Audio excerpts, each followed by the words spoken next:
Hoy, 9 de abril, estamos en uno de los días de la Semana de la Avena, una iniciativa que trata de concienciar sobre un importante problema de salud que afecta aproximadamente a entre el 50 y el 70% de la población. En España, 6 de cada 10 adultos tienen algún signo que hace sospechar que tienen esta enfermedad. Estamos hablando de la enfermedad venosa crónica, una enfermedad infratratada e infradiagnosticada fundamentalmente porque ni es mortal ni tampoco afecta demasiado a la capacidad diaria de las personas. Por lo tanto, ni sanitarios ni personas afectadas se dan cuenta ni quieren siquiera ningún tipo de tratamiento. Pero sí es verdad que es una patología cuyos síntomas son una de las consultas más frecuentes tanto en el médico como en la farmacia. Estamos hablando de la enfermedad venosa crónica. ¿Sabemos realmente lo que es esta enfermedad? ¿Sabemos cómo tratarla? ¿Sabemos cuándo derivar a las personas que acuden a la farmacia solicitando ayuda para esa pesadez de piernas? ¿Qué tenemos que pensar? ¿Si tratar o derivar? Para todas estas preguntas tenemos a los ponentes del día de hoy.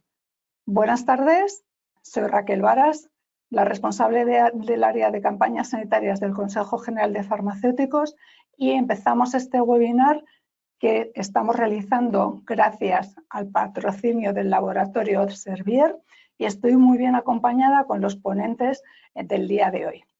A mi derecha tengo al doctor Juan Peiró, médico de familia, médico rural, como él quiere que le diga, de familia en el centro de salud en Mallorca y miembro de Semergen. Y más a mi derecha a Irene Escudero, farmacéutica de Zaragoza y presidenta de las delegaciones de Aragón, Navarra y La Rioja de SEFAC.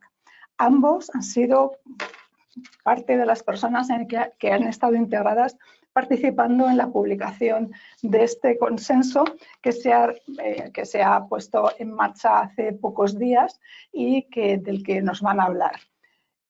Recordar que este webinar tiene una duración de 60 minutos. Vamos a dejar los últimos 15 para las preguntas que todos aquellos asistentes podéis realizar a través del chat y que leeremos en los últimos 15 minutos para que los ponentes nos puedan responder.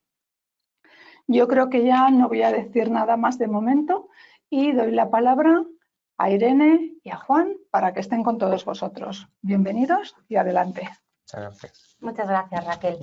Comenzamos el primer bloque del webinar un poquito para centrarnos en el tema que hoy vamos a compartir con todos vosotros durante los próximos minutos, con la definición de enfermedad venosa crónica, que conocemos como cualquier anomalía morfológica o funcional del sistema venoso que tiene un carácter crónico, progresivo e inflamatorio, que se manifiesta con una serie de signos y síntomas que necesitan estudio y, por supuesto, necesitan tratamiento. Por ese carácter crónico y esa progresión de la enfermedad, como decía antes, se van a producir una serie de cambios estructurales y morfológicos que van a dar lugar al final a fases más avanzadas de la enfermedad con una calidad de vida muchísimo peor para el paciente. Tanto el diagnóstico precoz como instaurar un tratamiento en las fases iniciales de la enfermedad va a garantizar que frenemos un poquito esa evolución y que evitemos complicaciones más graves. Fundamentalmente, como citaba Raquel, este documento multidisciplinar que se presentó la semana pasada ha trabajado en el abordaje integral de la enfermedad venosa crónica en todos los niveles asistenciales, y especialistas como el cirujano vascular, el médico de atención primaria y la farmacia comunitaria somos profesionales sanitarios que debemos estar comprometidos con la enfermedad y con el paciente. Y por entender un poquito más los mecanismos fisiopatológicos de la enfermedad, simplemente para refrescar estos conceptos, tenemos en la imagen que todo comienza, por así decirlo, con un fallo valvular, con una incompetencia de las válvulas bicúspides que tenemos en las extremidades inferiores. Cuando esto ocurre, aumenta el reflujo y da lugar a una hipertensión venosa. Esa hipertensión venosa, al final, dará lugar también a una serie de procesos inflamatorios y vendrán las manifestaciones, los signos y los síntomas de la enfermedad. Fijaos que esa incompetencia valvular va a estar mediada por factores de riesgo, por causas secundarias o por causas idiopáticas. pero no me gustaría pasar sin incidir en que seamos conscientes que solamente el hecho de tener factores de riesgo va a afectar significativamente aumentando la hipertensión venosa. Luego hablaremos de cuáles son los factores de riesgo modificables y no modificables sobre los que podemos actuar. En cuanto a la prevalencia de la enfermedad, pues es altamente, como comentaba Raquel, una enfermedad muy prevalente. Es la enfermedad vascular más prevalente del ser humano. Afecta a nivel mundial entre el 50 y el 70% de la población. Y en España, fijaos que las varices son la manifestación que más se suele detectar, afectando al 30% de la población. Esas manifestaciones pueden ser muy variadas y van a depender también en muchas ocasiones del sexo. Van desde las telangiectasias, en el menor de los casos, hasta úlceras. Pero es importante conocer que la mayoría de los pacientes van a experimentar un dolor continuado durante toda la enfermedad.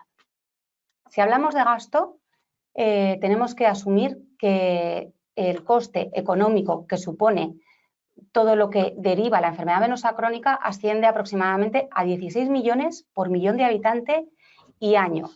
Y a pesar de todo esto, de la alta prevalencia, de la carga sanitaria y económica que supone, decíamos que es una enfermedad muy banalizada por profesionales sanitarios y por pacientes. La farmacia comunitaria es el primer escenario en el que tenemos que ser capaces de hacer una detección temprana y hacer una correcta derivación al médico en caso necesario. Esto lo vamos a hacer a través de herramientas específicas para ello, como son los servicios profesionales farmacéuticos asistenciales y, en concreto, a través del servicio de indicación farmacéutica. Debemos derivar al médico con protocolos consensuados, cuando así lo requiera el paciente, detectar un infradiagnóstico y también detectar una falta de adherencia. Con todo esto conseguiremos sensibilizar a la población y hacer hincapié en la educación sanitaria que precisa la enfermedad. Antes comentaba la importancia de los factores de riesgo. Sobre los no modificables no tenemos mucho que hacer. Sabemos que inevitablemente hay una disposición genética que va acompañada a esa descripción de la enfermedad, a que es crónica y progresiva. Tenemos también una cuestión de sexo, que en este caso las mujeres salimos un poquito peor paradas, porque tenemos de 2 a 8 probabilidades más de padecer enfermedad venosa que los hombres. En cuanto a la edad, y precisamente también por ser progresiva, este es el factor de riesgo no modificable de mayor peso, sabemos que afecta en edades más avanzadas, pero sí que es cierto que hay un pico de incidencia que en mujeres aparece en edad un poquito más joven, entre los 40 y 40 años, en comparación con los hombres que suele aparecer entre los 70 y 79 años. En cuestión de la raza, aparece más en raza blanca. Es difícil que lo veamos o que se manifieste en raza negra o en raza asiática. Y además tenemos que prestar especial atención, como os decía, a aquellos factores de riesgo modificables. ¿Por qué? Porque es nuestra competencia la educación para la salud y mostrarle al paciente todas las herramientas y hacerle ver que está en sus manos implantar esas medidas higiénico-dietéticas para evitar tanto la obesidad como el sedentarismo, el sobrepeso, los hábitos tóxicos, la mala alimentación, una baja ingesta de fibra o baja ingesta de líquidos. Prestar atención también cuando hay pacientes en tratamiento con terapia hormonal sustitutiva o anticonceptivos orales, a los embarazos, a la bipedestación prolongada sobre todo y a los cambios de temperatura. Con todo esto conseguiremos hacer una mayor sensibilización y abordaje de la enfermedad. Quería destacar también que en el año 1994 el American Venous Forum diseñó una escala que no es una escala de gravedad, pero sí es una escala de progresión de la enfermedad, que a continuación el doctor Juan Peiró nos va a contar un poquito más. Y es que a mí me llama la atención un dato de estudios bastante significativo que nos dice que el 22% de los pacientes que se encuentran en un estadio C2 de la clasificación van a evolucionar solamente en 6 años a una úlcera abierta. Por eso es tan importante, ¿no?, el dejar que la enfermedad no vaya un poco siguiendo su curso sin intervenir. Y es importantísimo intervenir desde fases precoces, pues para intentar, es verdad que es una enfermedad crónica que no tiene curación a día de hoy, pero sí podemos hacer muchas cosas, podemos enlentecer y hacer que la progresión de la enfermedad se retrase en la medida de lo posible. y por eso actuar ya desde primeros síntomas, desde las primeras fases de la enfermedad. Esta es la clasificación, la que veis en la diapositiva, es muy práctica, es la que utilizamos en consultas de atención primaria, es la que se utiliza a nivel internacional, la que está estandarizada, sea empleada por médicos, por farmacéuticos, por cirujanos vasculares. Es una forma de que hablemos todos el mismo idioma. Entonces, tiene siete apartados, pero en realidad, como ha dicho Irene, es una progresión de la enfermedad. Irán apareciendo lesiones que cada vez serán más graves y están recogidas en estos apartados. Los vamos viendo uno por uno con un poquito más de detalle. En una primera fase, que sería la cero, es la cero sintomática, porque cuando exploras al paciente no ves ningún tipo de lesión. O sea, la exploración física es completamente normal, pero ya empiezan a tener síntomas compatibles con la neuropatía venosa propia de la enfermedad. En una fase un poquito más avanzada, que sería el estadio C1, aquí sí que se aparecen ya a la exploración dilataciones venosas. Aparecen pequeños capilares, que son arañas vasculares, y venas reticulares. Son varices de pequeño tamaño, de menos de 3 milímetros de diámetro, ¿vale? Luego, en una siguiente fase, ya aparecerían varices de mayor tamaño, tronculares, con un diámetro de más de 3 milímetros, y luego en la fase siguiente, además de todas las varices, ya empezaría a aparecer un edema. Esto, la fisiopatología, viene relacionada en el sentido de que, lo que comentaba Irene, ¿no? Que el origen de la enfermedad está en esa hiperpresión en el endotelio de la vena, que la inflama y la va destruyendo poquito a poco. Entonces, al principio el endotelio se empieza a degradar, se empieza a destruir, pero todavía no es permeable. A partir de la fase 3, cuando aparece el edema, es porque el endotelio ya está relativamente lesionado y ya tiene fisuras, y el líquido de dentro de las venas ya se extravasa al tejido extracelular. Se extravasa agua, se extravasa proteínas y aparece ese edema que cuando presionas y mantienes unos segundos, al soltar queda el dedo marcado, son edemas blandos.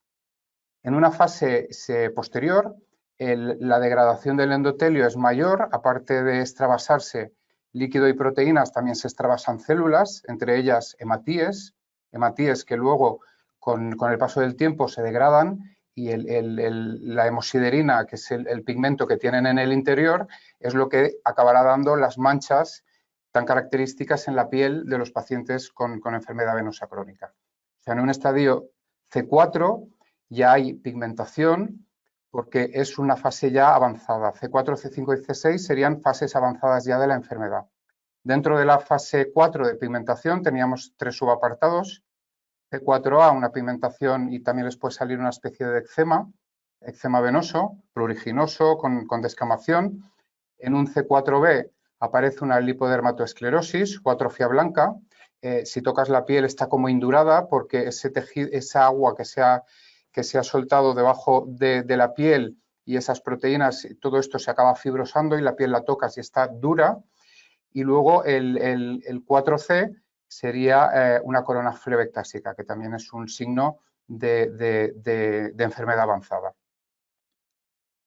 Pasaríamos al C5. Hay una úlcera, la piel ya se acaba ulcerando. En el estadio C5 es una úlcera cicatrizada y en el C6 una úlcera activa. Como decía Irene, esta clasificación es una clasificación clínica y nos permite diagnosticar en qué fase tenemos a los pacientes. Sí que es verdad que no nos da una sensación no nos dice cómo de gravedad sienten los pacientes su enfermedad, ni tampoco nos da idea de cuál es su calidad de vida. Para esto tenemos 2 escalas específicas, una para gravedad y otra para calidad de vida, que las utilizamos en consultas de atención primaria. Son unas escalas que se las damos a los pacientes para que las rellenen en su casa, que nos las traigan cumplimentadas, y nos sirven estas escalas para monitorizar un poco todas las medidas terapéuticas que hagamos con ellos, porque si luego las escalas ves que al aplicar una serie de tratamientos y de medidas las escalas mejoran, pues bueno, nos está diciendo de que el tratamiento que hacemos está funcionando y lo estamos haciendo bien.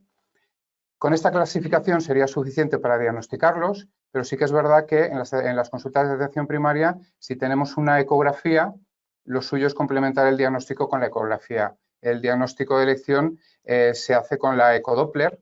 La eco, de alguna forma, también te ayuda en momentos en los que tengas dudas diagnósticas a poder diferenciar y hasta incluso hacer diagnósticos diferenciales entre diferentes posibilidades de patologías que pueda haber en las piernas de nuestros pacientes. Muy bien, muchas gracias, Juan. Si avanzamos un poquito más, lo que queremos comentar es que se han encontrado una serie de necesidades en cuanto a la concienciación y al diagnóstico recogidas en la farmacia comunitaria. Y es que se ha visto y se ha demostrado, como decíamos, que hay una falta de concienciación por parte tanto de pacientes como de profesionales sanitarios. No es una enfermedad grave, sí que es progresiva. En muchos de los casos, como decíamos, la clasificación CEAP no hace alusión a una escala de gravedad y el paciente, independientemente del estadio en el que se encuentre, es posible que no manifieste unos síntomas que le molesten mucho, pero sí que se ha observado que al final aparecen las complicaciones y ese empeoramiento de la calidad de vida. También es cierto que hace falta una detección temprana en todos los niveles asistenciales, desde la farmacia comunitaria, pasando por el médico de atención primaria y cirugía vascular. Gracias a los trabajos multidisciplinares, como el presentado la semana pasada, podemos trabajar todos remando en la misma dirección y teniendo al paciente en el centro para formar parte del circuito asistencial, todos juntos. Es cierto que el diagnóstico y la clasificación a veces dentro del entorno de la atención primaria no están ampliamente protocolizados y que además de eso, y esto es un punto que me gustaría remarcar porque es bastante importante, no existe criterios claros de derivación desde el médico de atención primaria hacia el especialista de cirugía vascular. ¿Por qué? Porque hay diferencias, son unos criterios muy heterogéneos dependiendo de la comunidad autónoma donde nos encontremos. Por contra, el circuito de derivación que parte de la farmacia comunitaria hacia el médico de atención primaria, pues bueno, podríamos pensar que es un poco heterogéneo y que aquí cada uno actúa bajo su conocimiento, bajo su criterio o bajo su punto de vista. Pero la necesidad surge de que todos, como decía, rememos en la misma dirección y que actuemos con protocolos de consenso, con documentos, como por ejemplo las guías que se publican derivadas de trabajos comunes entre sociedades médicas. SEFA Consemergen, por ejemplo, el año pasado, en 2024, lanzó una guía donde se establecen cuáles son los criterios de derivación que tenemos que detectar en un paciente para que sea derivado a su médico de atención primaria, con un carácter urgente o sin esa extrema urgencia. Y debemos tener todos en cuenta para, como digo, trabajar de manera protocolizada. Esta es la guía que os decía publicada el año pasado y frente a esas necesidades, pues bueno, también tenemos unas recomendaciones estratégicas para abordar esa falta de concienciación y unificar el diagnóstico y que sea un diagnóstico temprano. Estas campañas pueden ir dirigidas a la población, a los profesionales sanitarios o a la administración. En primer lugar, poniendo al paciente en el centro, digamos que la campaña más importante es la de concienciar y sensibilizar a los pacientes. ¿Por qué? Porque no conocen la enfermedad venosa crónica, porque la banalizan. Si un paciente es bien informado y sabe qué le va a ocurrir, cómo va a progresar la enfermedad, seguro que asimila mejor el tratamiento o la adherencia al mismo. También, igual que se hace en otros países con el programa Pharmacy First, deberíamos orientar al paciente y hacerle saber que la farmacia es el primer escalón del nivel asistencial donde debe acudir para preguntar por sus problemas de salud y que le podremos hacer una indicación farmacéutica o una derivación al médico si así lo precisa. Será el médico de atención primaria quien haga el diagnóstico correcto e instaure un tratamiento de nuevo o bien refuerce el tratamiento que se le ha indicado en la farmacia comunitaria si es que también lo considera el profesional sanitario.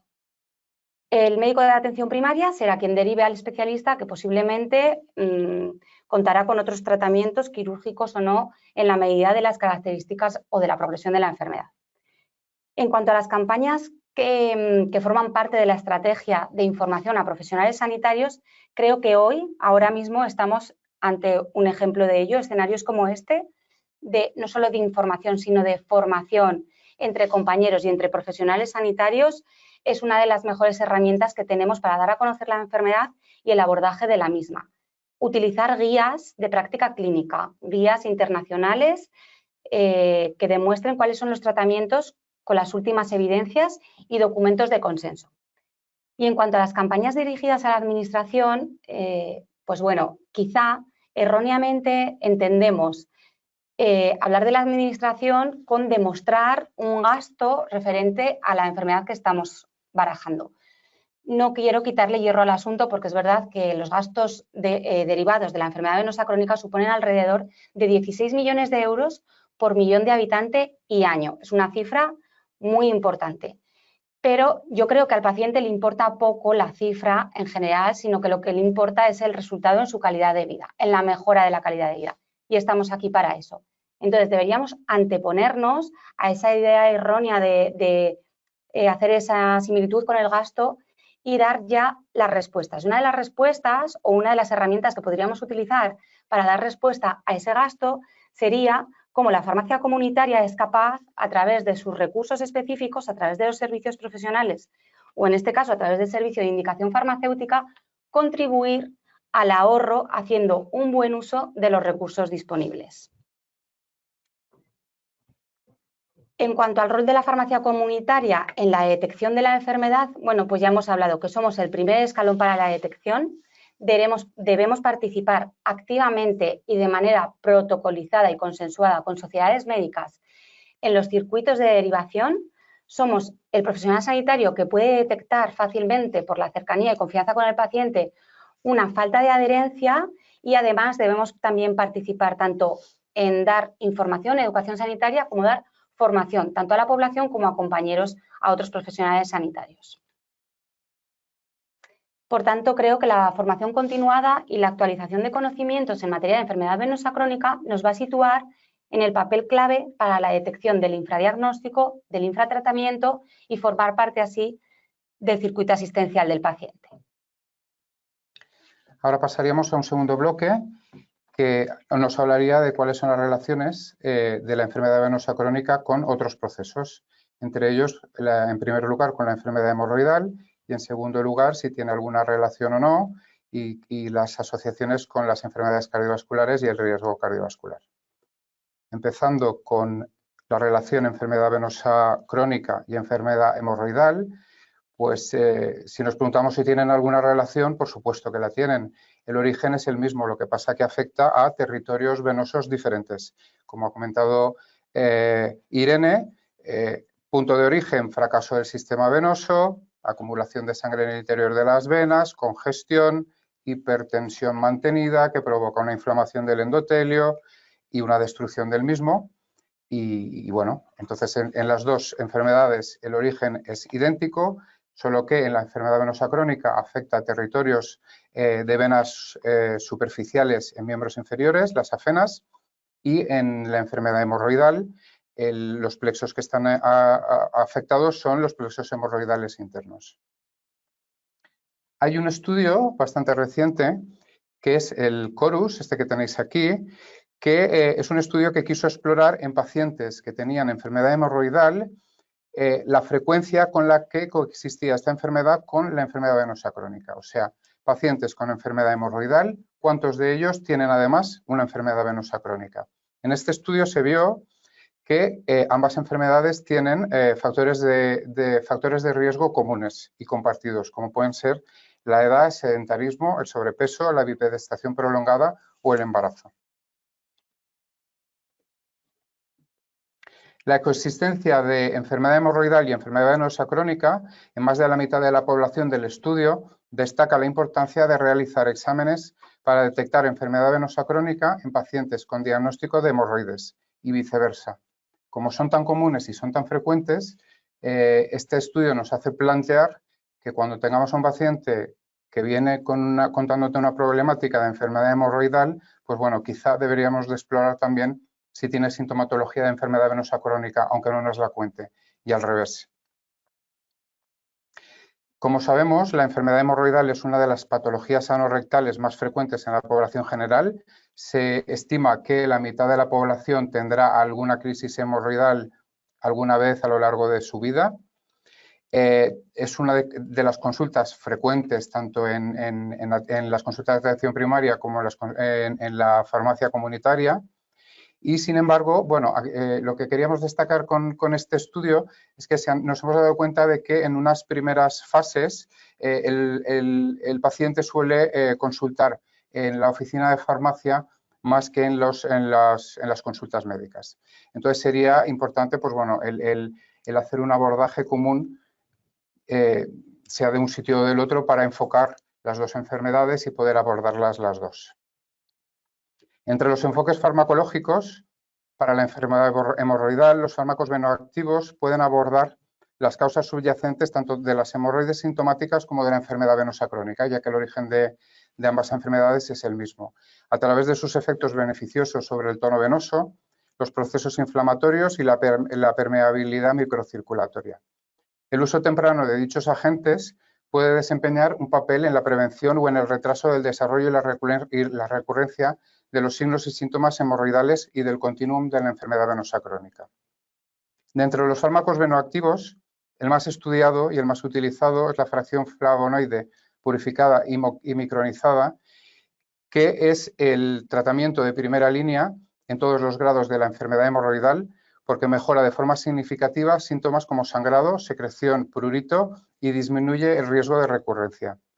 Desde la farmacia comunitaria conviene reforzar el esquema terapéutico trazado, buscando una adecuada educación terapéutica que favorezca la adherencia al tratamiento y la cumplimentación, reforzando el beneficio demostrado de la fracción purificada en frenar el continuum de la enfermedad venosa en diferentes manifestaciones y en sus estadios.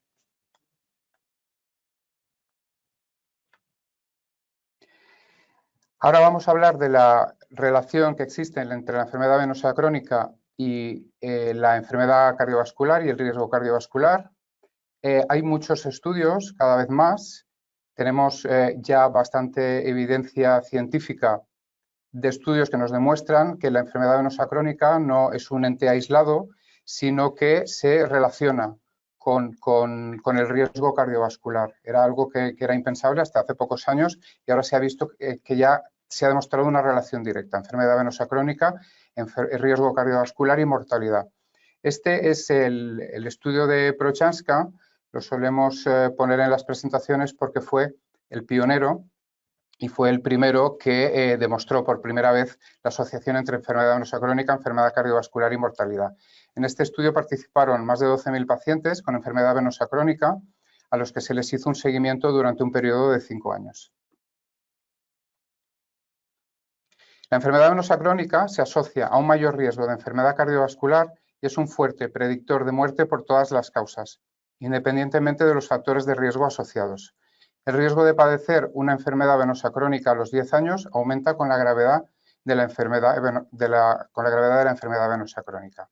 Este estudio sugiere la existencia de una asociación entre la enfermedad vascular arterial y la venosa, que podría explicarse en parte por los factores de riesgo compartidos y en parte por el origen común de inflamación del endotelio. Todavía no tenemos una asociación causa-efecto, pero sí que hay una asociación epidemiológica y esto abrirá paso, pues bueno, a posteriores estudios que complementen y que vean realmente si existe una causa-efecto entre las dos patologías. En la fisiopatología de ambas patologías ejerce un papel importante la inflamación de la pared, como habíamos comentado, el estrés oxidativo que produce la disfunción y que podría ser la relación entre los dos tipos de patología vascular, y tendremos que empezar a pensar a partir de ahora que nuestros pacientes con enfermedad venosa crónica pueden tener un riesgo cardiovascular elevado y que vamos a tener que evaluar todos los factores de riesgo, pues bueno, si hay hipertensión, aparte de los clásicos, también cuando tengamos que hacer un análisis exhaustivo de todos los riesgos, de los factores de riesgo vascular, tendremos que incluir también a la enfermedad venosa crónica. Si nos fijamos en el tipo de pacientes, bueno, vemos que existen dos perfiles bien definidos. En los estadios iniciales de la CAP, sería el estadio 0, 1 y 2, aquí predominan los síntomas venosos, hay una baja prevalencia de factores de riesgo cardiovascular y el riesgo cardiovascular de estos pacientes está levemente aumentado. Sin embargo, en unas fases más evolucionadas, a partir del estadio C3, cuando aparece el edema, y en estadios posteriores, cuando aparece la pigmentación cutánea, en estas fases ya más avanzadas, sí que existe una alta prevalencia de factores de riesgo cardiovascular, y el riesgo cardiovascular y la mortalidad en estos pacientes está claramente aumentado. Entonces, con estos dos perfiles tan bien definidos, ¿cómo podríamos abordar el tratamiento o el análisis de estos perfiles en nuestros pacientes desde las consultas de farmacia? Bueno, yo creo que los dos estudios que nos has comentado, Juan, refuerzan un poco nuestra misión de estar especialmente alertas cuando acuden pacientes a la farmacia comunitaria a consultar por tratamientos o a demandar tratamientos para enfermedad hemorroidal, pero también especial atención a aquellos pacientes crónicos que presentan factores de riesgo cardiovascular. Y es importante que les hagamos las preguntas necesarias y correctas para poder identificar si entre sus síntomas aparecen algunos relacionados con enfermedad venosa crónica, porque quizá ellos la están infravalorando, nosotros también, pero ahora ya sabemos que quizá haya algo más detrás que por lo que no nos vienen a consultar. Entonces, como decía antes, pues yo creo que no debemos actuar cada uno bajo nuestro criterio o bajo nuestra formación, porque puede ser más o menos o más o menos argumentada. Entonces, la importancia que recae sobre aquellos trabajos que se hacen consensuados entre sociedades médicas y sociedades de farmacia comunitaria. Hablábamos de cómo la farmacia comunitaria sí que tiene un protocolo definido dentro del circuito de derivación, desde la farmacia hacia el médico de atención primaria.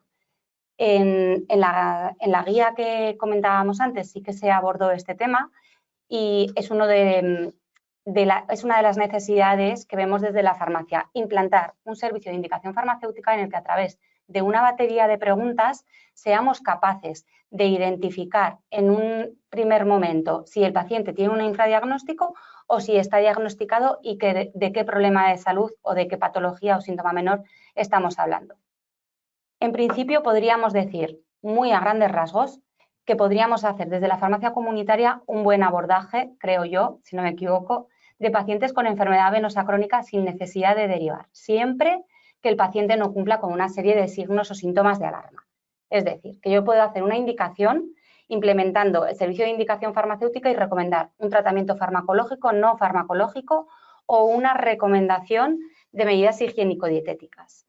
Y derivar en un momento más tarde, sin carácter urgente, aquellos pacientes que ya estén en tratamiento y no les sea eficaz, que no tengan diagnóstico, que tengan una insuficiencia cardíaca, hepática o renal, aquellos que sean pacientes con diabetes y tengan un antecedente de úlcera o que estén en tratamiento con terapia hormonal sustitutiva o anticoncepción oral. En ese caso, puedo emitir un informe de derivación y hacerlo con posterioridad. Sin embargo, hay situaciones en las que debemos conocer todos los farmacéuticos y tenemos que saber cómo manejar al paciente. Serían situaciones que, dada la progresión de la enfermedad, tendríamos que estar alerta a aquellos pacientes de avanzada edad que superen los 75 años o cuando ya lleven en tratamiento más de 2 semanas sin respuesta al tratamiento. Sobre todo, ser conscientes de aquellas situaciones fisiológicas especiales como el embarazo o la lactancia, que será el médico de atención primaria quien decida qué tratamiento instaurar. Y sobre todo derivaremos en el momento cuando hay un síntoma de alarma, que puede ser una complicación y que vemos que aparece un dolor, inflamación importante en extremidades inferiores con o sin varices. Cuando hay varices secundarias que pueden aparecer tras un cuadro de flebitis o tras una trombosis. Cuando hay cualquier cambio del aspecto del color de la piel de las piernas. Son en esos casos, o un fiebre, dolor torácico, son esos casos los que nos van a alarmar de una sintomatología que puede no estar relacionada con la enfermedad venosa y vamos a derivar en ese mismo momento. Entonces, basándonos en últimas guías y en documentos de consenso que se elaboran de manera multidisciplinar, vamos a tener ese arsenal, esa batería de preguntas para hacer en la farmacia comunitaria y poder derivar con seguridad y con conocimiento. ¿Cuándo voy a poder hacer un abordaje del paciente o cuándo voy a necesitar derivarle al médico? En todos los casos, quiero mencionar que en todos los casos tenemos que hacer una recomendación activa del tratamiento no farmacológico y de las medidas higiénico-dietéticas.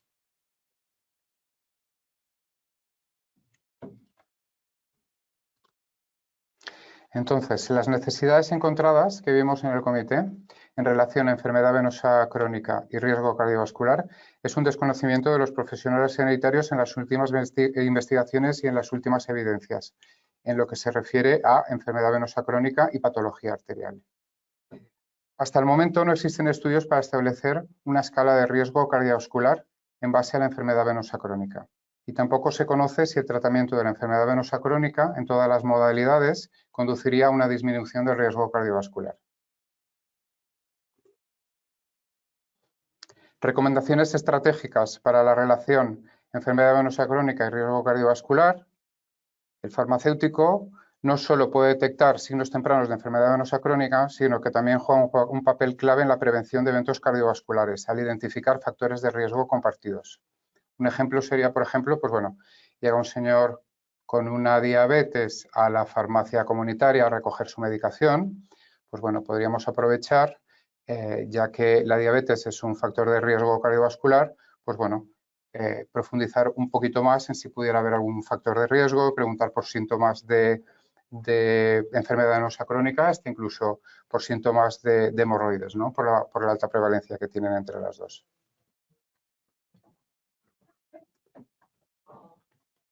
Pasaríamos al tercer bloque, que sería el nuevo consenso multidisciplinar en la enfermedad venosa crónica y el abordaje terapéutico de la enfermedad venosa crónica.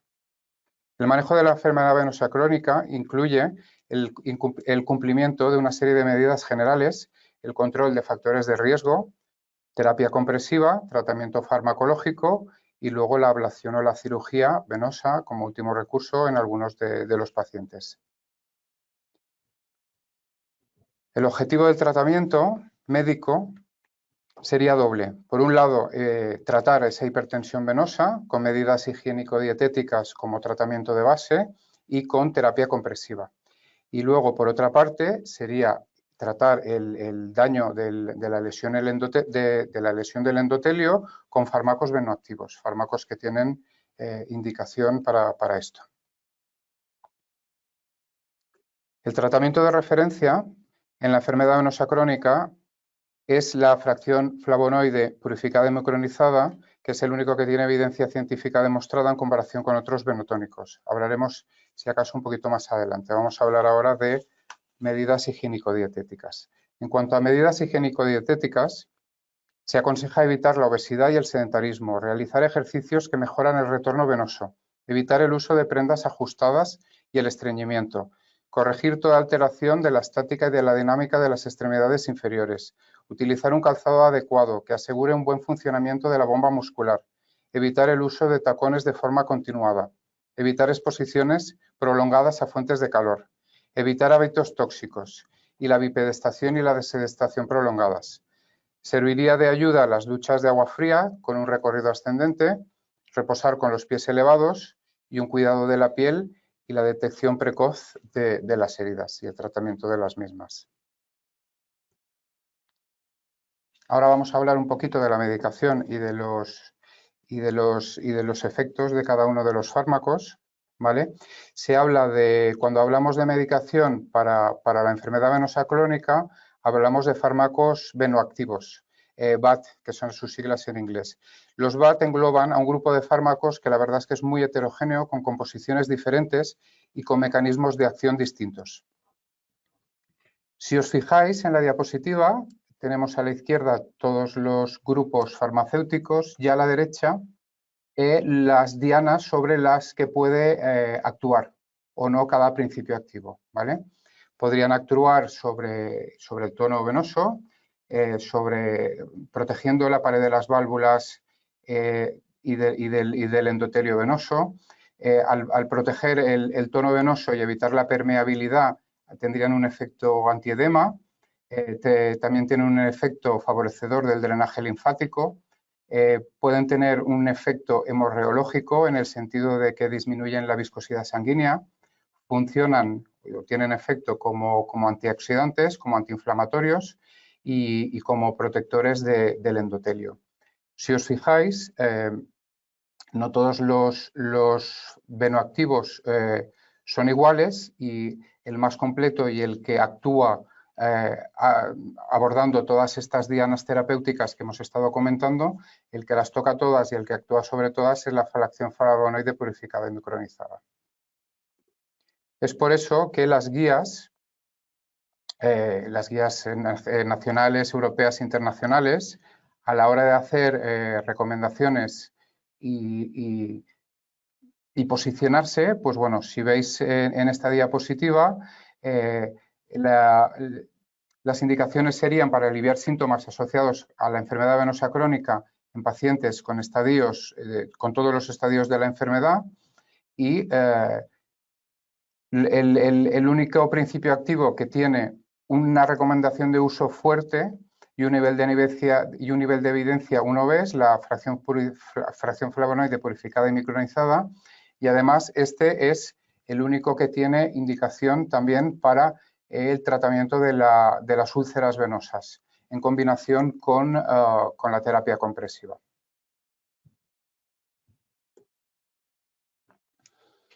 Si pasamos a hablar un poquito de la terapia compresiva,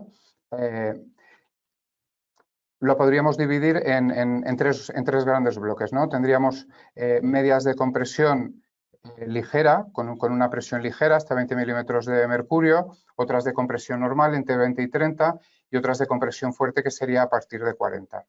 Para estadios iniciales de la enfermedad, estadios 0 y 1 bastaría con una compresión ligera hasta 20 milímetros de mercurio. Cuando empieza a haber edema, ya se necesita una compresión un poquito mayor, la de 20 queda un poquito justa, y cuando aparece el edema tendrían que ser medias de compresión normal, se necesita una compresión cercana a 30 milímetros de mercurio, y a partir de estadios avanzados de la enfermedad, que sería un C4, a partir de aquí ya se necesita una compresión fuerte para todos los casos, ¿vale? Y caso de úlceras, cuando tengamos una úlcera activa, lo recomendado es la compresión mayor que tolere el paciente, junto con los fármacos venoactivos que habíamos comentado que tienen evidencia. Existen múltiples tratamientos farmacológicos en el mercado, pero como habíamos dicho, no todos cuentan con el mismo nivel de evidencia. Debemos de hacer una indicación farmacéutica basada en la evidencia recogidas en guías internacionales y documentos elaborados por nuestras sociedades científicas para garantizar la efectividad y la seguridad. Muy bien, y no queríamos terminar este bloque, terminar el webinar sin hablar un poquito de adherencia, que como todos sabemos es el grado en el que la conducta de un paciente se corresponde con las recomendaciones dadas por el profesional sanitario. Es decir, que este señor que vemos aquí en la diapositiva está diagnosticado correctamente de enfermedad venosa crónica y cumple perfectamente con la toma del tratamiento prescrito o indicado por su médico o por su farmacéutico comunitario y lo toma a la hora indicada, durante el tiempo indicado y a la dosis indicada. Pero es que, además de eso, también cumple con la adopción de esos cambios en los hábitos de vida y la instauración de las medidas higiénico-dietéticas que nos ha comentado el doctor. Entonces, con todo esto podemos hablar de adherencia. Y antes hablábamos también un poquito de la importancia de hacer esas campañas de educación para la salud, porque si somos capaces de transmitirle al paciente qué es la enfermedad venosa, cómo va a evolucionar y cuáles son sus complicaciones, así como ofrecerle las tres bases del tratamiento, la terapia compresiva, los fármacos venoactivos y las medidas higiénico-dietéticas, y darle toda la información necesaria, va a ser un paciente capaz de tomar decisiones informadas en salud, porque yo soy profesional sanitario, pero también puedo ser paciente. Entonces necesitamos que todos los niveles asistenciales trabajen de manera multidisciplinar para abordar la enfermedad y transmitir de la mejor manera posible cuál es la magnitud de la enfermedad al paciente. Será en el único momento en el que el paciente sea adherente y garanticemos el éxito del tratamiento. Sabemos que aproximadamente el 50% de los pacientes crónicos no son adherentes o en algún momento a lo largo del tratamiento incumplen la terapia. Y es cierto que la adherencia está directamente relacionada con la efectividad de los tratamientos. Volveríamos a hablar de la carga sanitaria y económica que supone una falta de adherencia, que en este caso también es un dato a destacar. Supone en Europa 125 millones de euros, por no mencionar el número de muertes prematuras asociadas a una falta de adherencia. Podríamos volver a incidir en esa posibilidad de hacer un buen uso de los recursos disponibles y situar al farmacéutico en la primera escala de la atención sanitaria para detectar esa falta de adherencia y tener todos conciencia de que este tema es a tener en cuenta y un problema sanitario de primera magnitud. Todas estas situaciones que se pueden dar, ¿por qué un paciente es no adherente? Bueno, son múltiples y pueden ser factores asociados al tratamiento, pueden ser factores asociados al paciente o incluso pueden ser factores asociados al sistema sanitario. Decíamos antes, en cuanto al sistema sanitario, que tenemos una baja percepción de magnitud del problema, banalizamos la enfermedad y hacemos quizá poca educación para la salud. Además de eso, falta que haya más consenso en la prescripción y en la indicación de los tratamientos y apoyarnos en esas guías que veíamos de práctica clínica. En cuanto a los factores que pueden estar asociados con el paciente, bueno, pues hay paciente que también banaliza y hay otro perfil de paciente. Hay paciente que es desconfiado, que desconfía del tratamiento, que desconfía de su profesional sanitario o que es miedoso y le surgen muchas dudas a la hora de tomar un tratamiento. También hay otros factores que estarían relacionados con el propio tratamiento. Aparte de la financiación, bueno, pues quizá esa terapia compresiva tan necesaria en las épocas de calor, pues es cuando el paciente va a ser menos adherente. Entonces, la detección de una falta de adherencia no es fácil. Hay muchos actores que están jugando a la vez y tenemos que ser capaces entre todos de detectarla. Pero creo que si el paciente conoce cuáles son los beneficios y cuáles son las posibilidades que tiene para llevar a cabo, va a ser mucho más adherente. Esas estrategias que del documento extraemos para mejorar tanto la efectividad como la calidad de vida y la adherencia al tratamiento, bueno, pueden ser las que tenemos aquí recogidas, aunque quizás si esto fuese una mesa de debate se nos ocurrirían muchas más.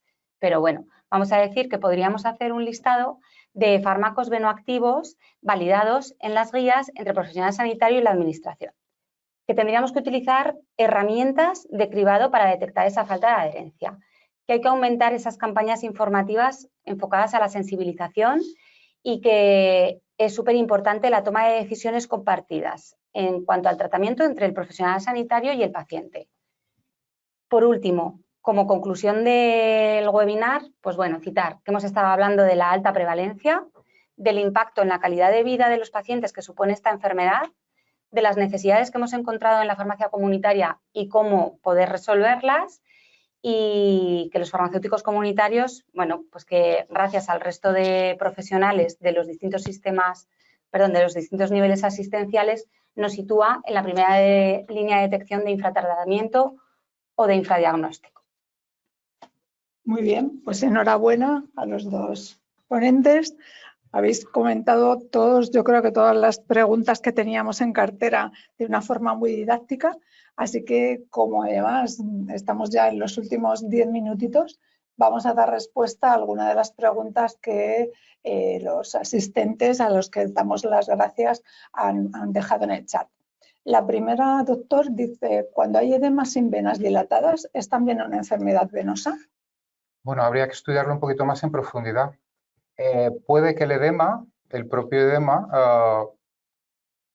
comprima esas venas y no se vean. O sea, una enfermedad un poquito más avanzada con un edema de tensión podría comprimir esas venas y falsamente engañarnos y pensar que no haya una enfermedad venosa crónica de base. De todas formas, en un estadio de una supuesta enfermedad venosa con un edema, ya se necesitaría una valoración por un médico, porque un edema puede ser una enfermedad venosa crónica, pero puede ser una insuficiencia cardíaca, puede haber una enfermedad renal crónica de base y se necesitaría hacer pruebas complementarias, análisis y una valoración más detallada del paciente.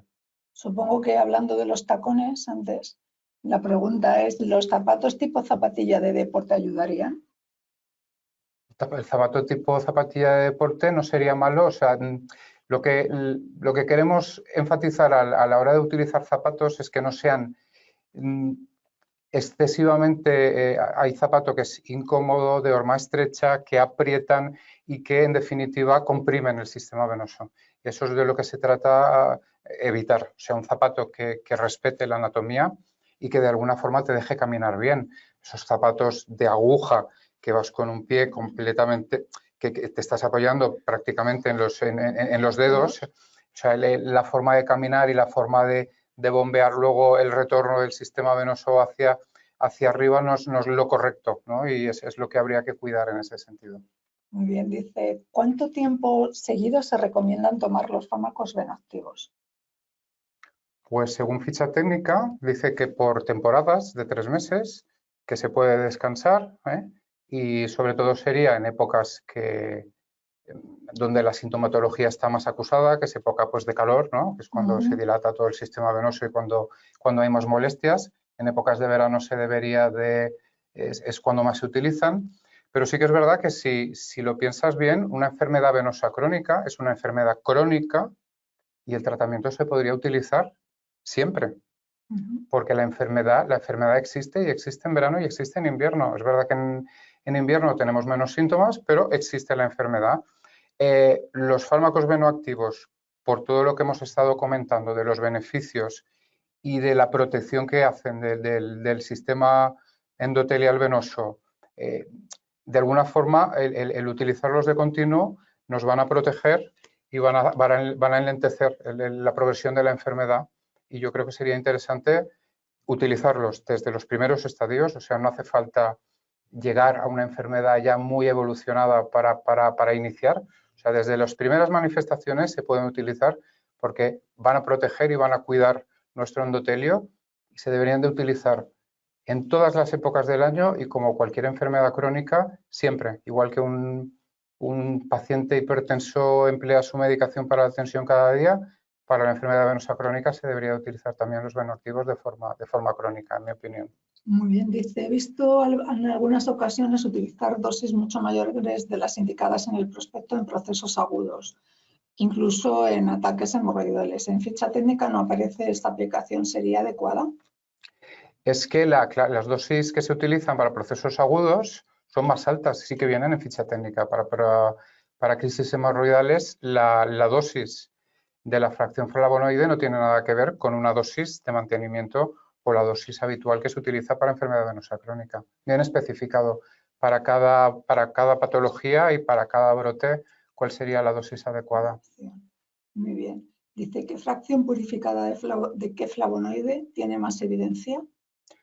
¿Qué fracción purificada de qué flavonoide? Bueno, el medicamento es la fracción... Bueno, solo hay una marca comercial que lleva fracción flavonoide purificada y micronizada, que es una composición de 2 principios activos, que es la diosmina micronizada y esperidina, diosmina y esperidina, ¿vale? Es la única combinación que existe en el mercado micronizada.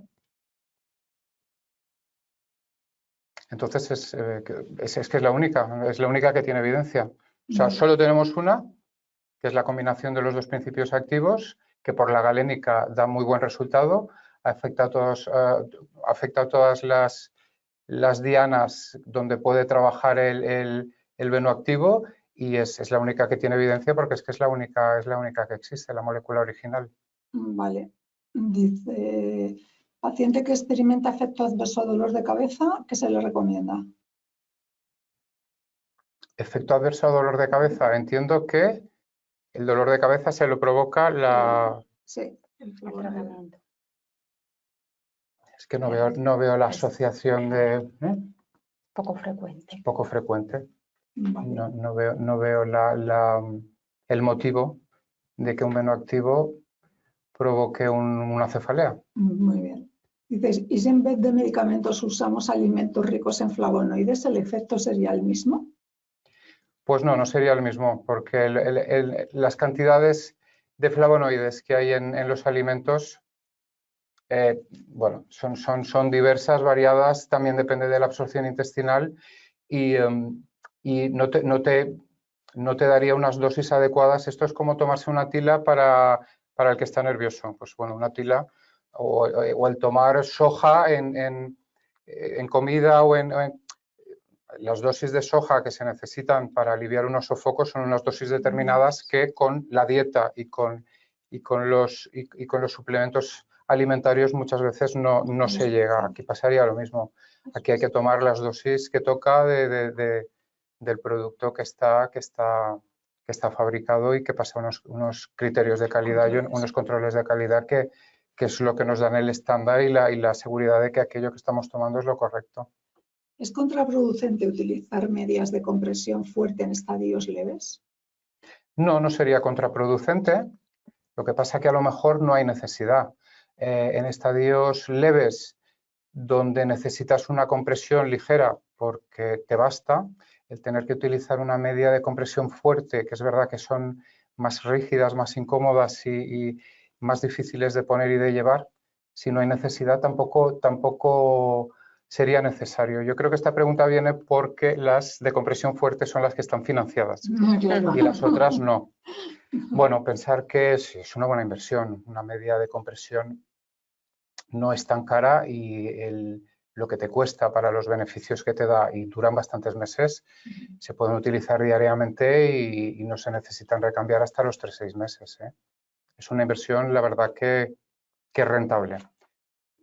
¿Existe alguna perspectiva a futuro de recuperar de alguna manera las venas afectadas?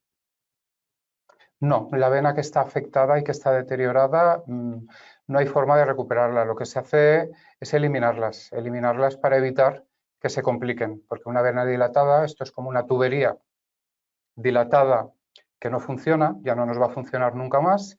Entonces, bueno, allí queda sangre acumulada, sangre remanente, que como no circula como toca, pues muchas veces se estanca y hay peligro de que se haga una trombosis. Entonces, bueno, lo que se suele hacer con este tipo de venas es eliminarlas, o con escleroterapia o con cirugía. Vale. Vamos a pasar a las dos últimas preguntas para Irene, porque tenemos que terminar el webinar, ya sabéis que dura 1 hora. Todo se queda grabado, dentro de una semana estará alojado en el canal de YouTube del Consejo General, así que eso para las primeras preguntas que ha habido. Irene dice, ¿cómo se convenció al paciente para que utilice las medias en verano? Bueno, hay que intentar ser un poco coherentes y a pesar de que es la época estacional en que menos apetece ponérselas, es la época en la que más se recomienda hacerle ver que un factor de riesgo modificable es la exposición a las fuentes de calor y que al final la compresión mecánica que ejerce va a mejorar muchísimo la hipertensión venosa, que es lo que necesitamos. Entonces, si no puede llevarlas todo el día, que elija unos periodos del día más cortos y que las lleve durante el tiempo que pueda, pero que las lleve.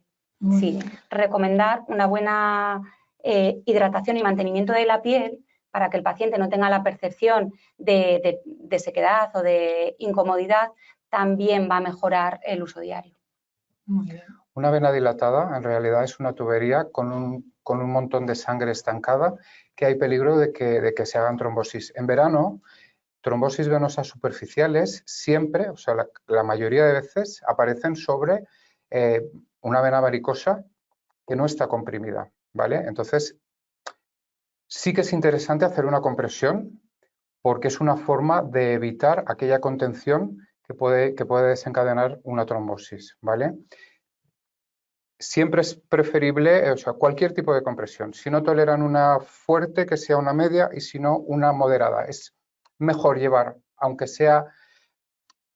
les toque llevar, por ejemplo, una compresión fuerte y lleven una normal o ligera, mejor que no llevar nada, porque siempre conseguimos algo de efecto, y evitaremos complicaciones que es verdad que, gracias a Dios, no son muy frecuentes, pero pueden ser peligrosas. Una trombosis venosa superficial muchas veces progresa a una profunda y podemos tener complicaciones médicas serias en ese sentido. Conviene prevenirlas. Vale.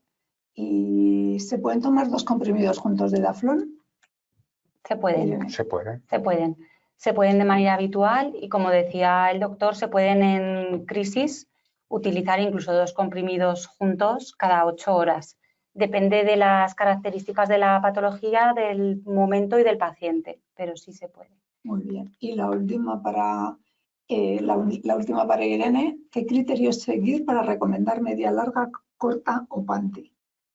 Pues muchas veces lo vamos a hacer en función de la localización de la variz. Si es que hay una variz troncular o reticular evidente y el paciente la tiene localizada. Si no, si es una pesadez en general, pues lo haremos en función de la comodidad del paciente. Pero si está afectada la safena y por debajo de la ingle tiene molestias, no le vamos a recomendar una media corta, sino que le recomendaríamos un panty. Mientras que si no apreciamos esa variz físicamente, no nos alarma porque no se aprecia, pues si le resulta al paciente más cómodo una media corta o una media larga que no sea panty, pues un poco en función de eso. Muy bien. Y la última,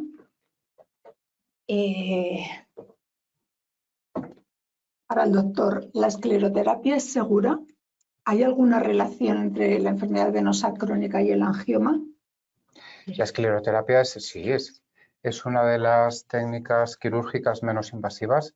Como todo en esta vida, puede tener sus efectos secundarios. A veces se hace necrosis en la zona donde se esclerosa, a veces se puede infectar, se puede molestar, se te puede inflamar. Sí que puede haber alguna complicación, pero vamos, suelen ser locales porque es una cirugía poquísimo invasiva a nivel superficial y no se suele complicar. Suelen haber como complicaciones locales, bueno, alguna molestia, algún tipo de infección, pero vamos, poca cosa y se resuelven muy fácilmente. Muy bien. ¿Y la relación entre enfermedad venosa crónica y angioma? ¿Hay alguna relación? No, la etiología es diferente. Sí, la etiología de la enfermedad venosa crónica es una vena y el angioma es un defecto arterial. Esto es sí, no tiene nada que ver. Muy bien, pues con estas últimas preguntas estamos seguros que os ha interesado mucho el webinar, pero ya sabéis que nos hemos pasado un poco de tiempo y no podemos seguir avanzando más. Así que nos vemos en próximas ocasiones y muchas gracias a todos por estar ahí, a Servier por patrocinar este webinar y por supuesto a los compañeros ponentes que han sido muy didácticos y nos han puesto a la vanguardia de toda la innovación actual. Muchas gracias y hasta pronto. Gracias a vosotros. Gracias.